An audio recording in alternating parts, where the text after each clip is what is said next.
1, 2, 3, 4.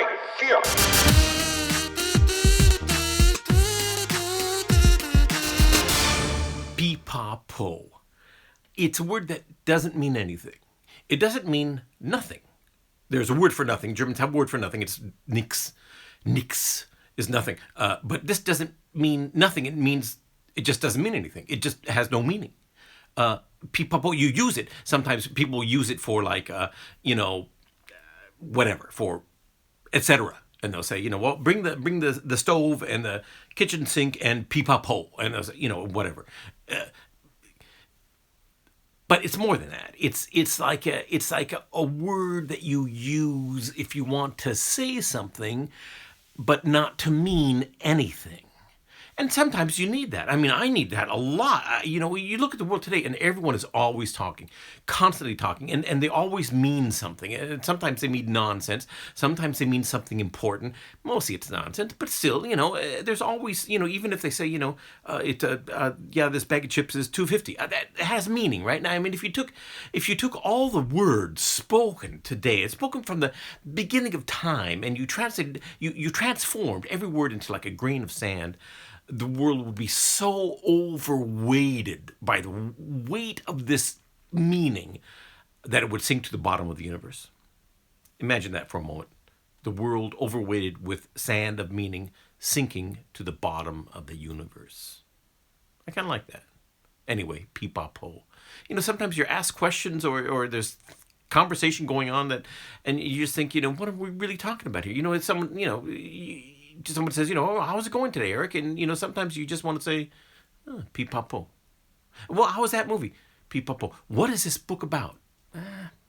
Pipapo. What is the meaning of life, Eric? Tell me the meaning of life and how to achieve happiness. Pipapo. You really you can't use it. It's the kind of word that I could walk down the street just kind of, repeating, mumbling to myself the whole day. Pipapo, pipapo, pipapo. Pipapo. It has like a soothing effect, like meditation, like om. When you meditate, you say om, or I guess apparently people do. I've never tried it myself, but it's funnier. It's om is kind of too pretentious, and supercalifragilisticexpialidocious, which also means nothing. Great word, by the way, brilliant word. It was really invented by the two guys who wrote Mary Poppins, the movie. A great word. But it has all kinds of cultural associations and it's too long. Pipapo is just 3 syllables. It just moves right off your tongue. It's really simple.